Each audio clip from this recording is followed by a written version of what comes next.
The courage of some mothers in the Bible surpasses all imagination. Imagine a woman who, in the midst of despair, decides to sacrifice her own offspring. Or another who, in an act of absolute desperation, feeds on her child. And what about a mother who considers her child so disposable that she tries to exchange him for someone else's child? These are just a few examples of mothers who failed in unimaginable ways in Scripture. The truth is that, both in the Old and New Testaments, we find stories that make us reflect, what kind of mothers could these women have been? From favoritism that divides families, like in the case of Rebekah, to the absolute contempt for the life of their children, as shown by Herodias. What drives a mother to commit such atrocious acts? Sometimes, the impact of their decisions resonates for generations. Get ready to explore these dark narratives and understand what we can learn from them. Have you ever stopped to think about what these stories reveal about human nature and our choices? Stay tuned, because the journey through these stories begins now. Rebekah and favoritism. Rebekah's favoritism towards Jacob is a fascinating and complex theme in the biblical narrative. From the start, it's clear that she has a special preference for Jacob over his brother Esau. This preference isn't just a matter of affection but seems deeply rooted in a conviction that Jacob, and not Esau, is destined to be the bearer of the divine promise. The problem starts to unravel when this choice turns into a series of manipulative actions that drastically affect the family dynamic.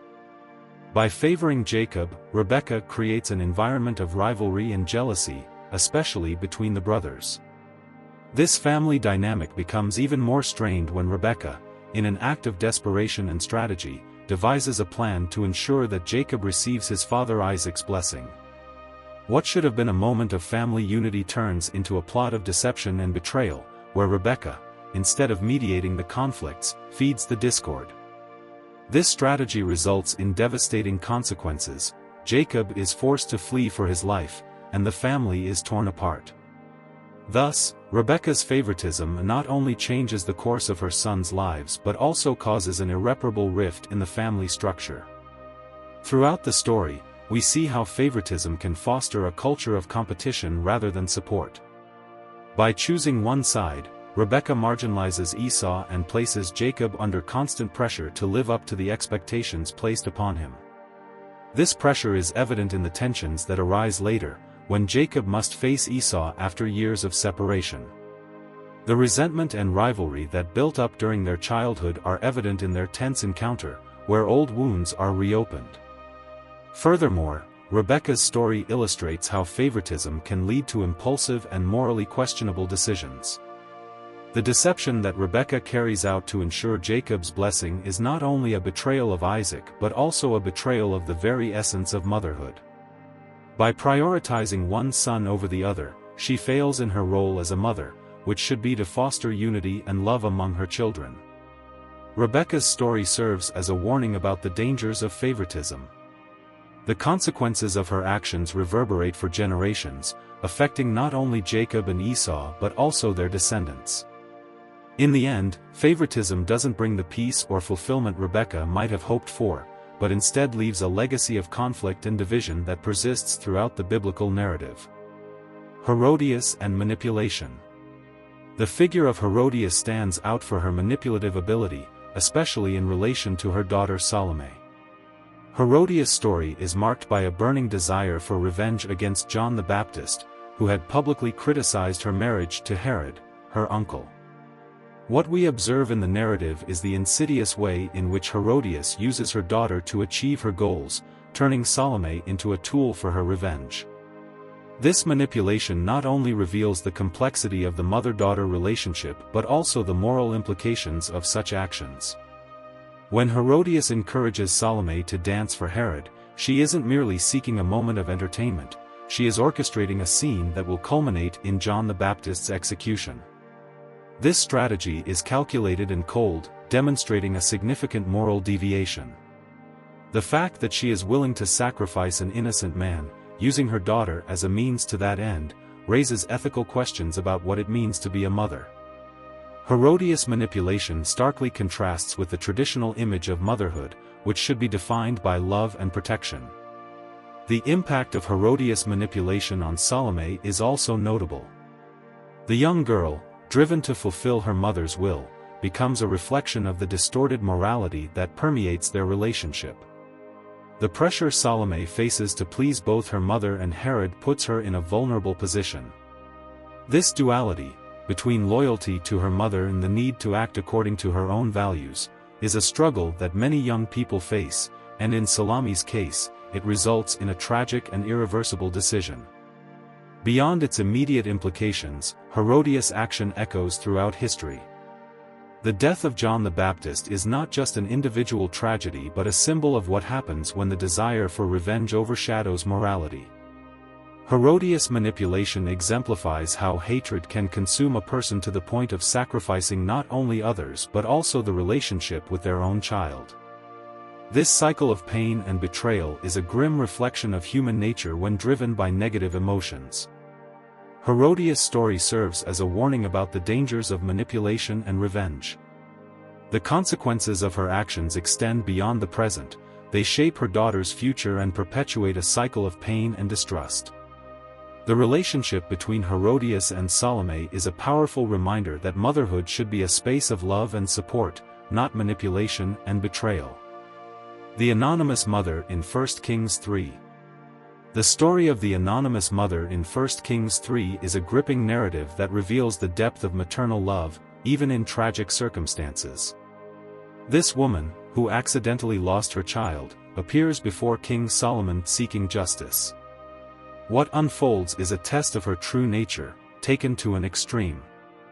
The exchange of children, which happens in a moment of desperation, may seem incomprehensible at first, but it reveals much about maternal instinct and the struggle for survival.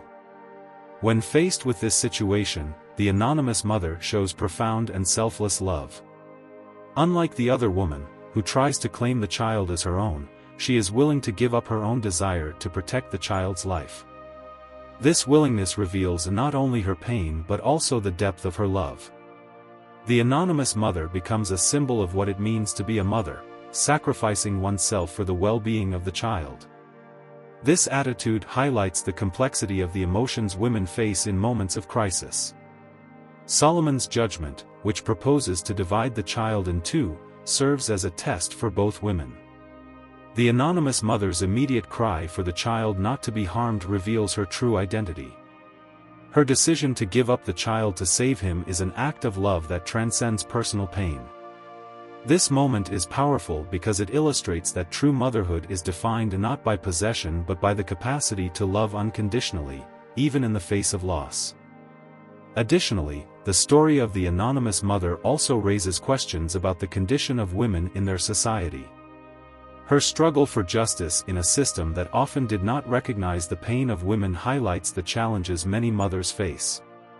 She is not just a victim of tragic circumstances but a heroine in her own narrative, fighting for her rights and for her child's life.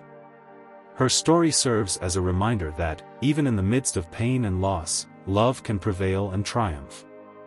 The story of the anonymous mother is a reflection on the nature of love and sacrifice.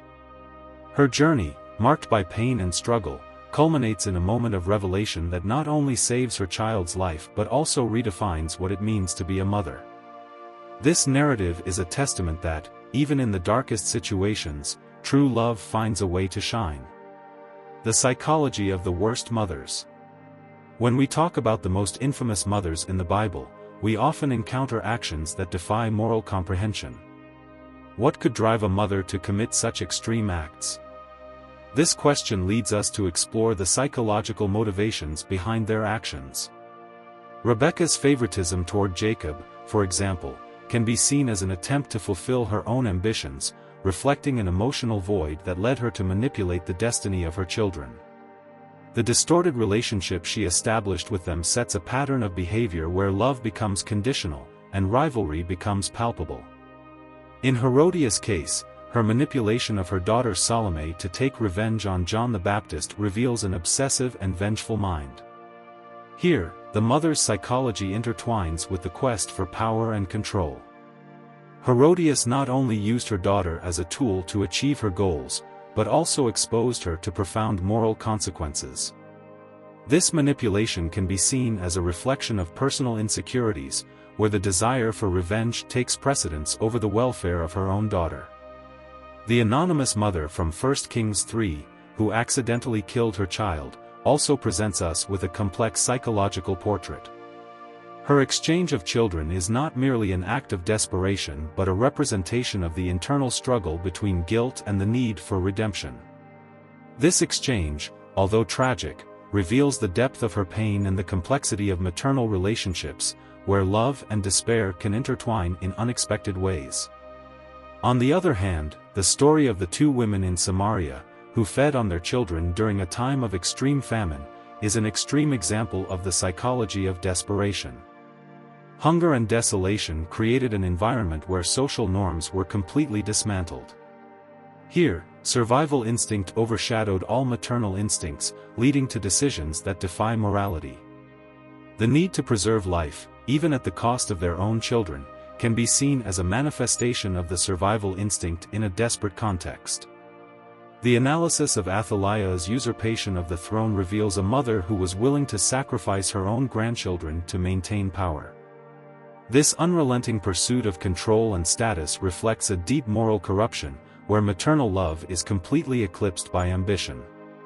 Athaliah's psychology is a combination of fear, insecurity, and a desire for absolute control, leading to actions that radically depart from the essence of motherhood. The importance of historical context. Understanding the importance of historical context is crucial when analyzing the actions of mothers in the Bible. Each of them operated within a specific set of social norms and political pressures that shaped their decisions. Rebekah's favoritism, for instance, cannot be viewed in isolation but within the context of family rivalries and the expectations of a dominant patriarchy. She felt the need to ensure Jacob became the heir, a reflection of the social tensions of the time, where lineage and inheritance were of utmost importance. Herodias, in turn, found herself in an environment where power and influence were constantly challenged. Her manipulation of Salome to take revenge on John the Baptist is not just an individual act but a response to a system that did not tolerate dissent. The political context and the struggle for power defined her actions, making them a reflection of the hostile and treacherous atmosphere of the time.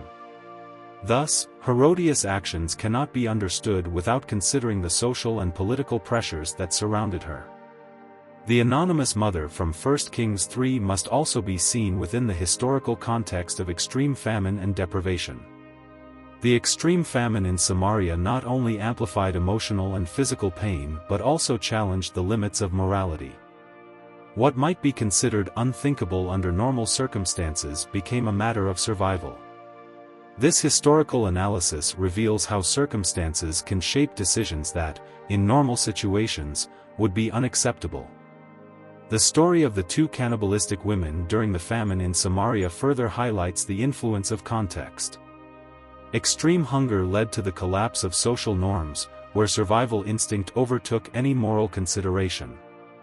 Social pressures, the lack of resources, and hopelessness created an environment where rationality was set aside, leading to decisions that would shock even the most hardened individuals. Thus, historical context is an essential lens for understanding the actions of these mothers. Finally, Athaliah's usurpation of the throne must also be analyzed through the lens of historical circumstances. The environment of political instability and dynastic rivalries led her to perpetrate unthinkable acts. The survival of her own lineage and the maintenance of power became the priority, leading her to sacrifice her grandchildren.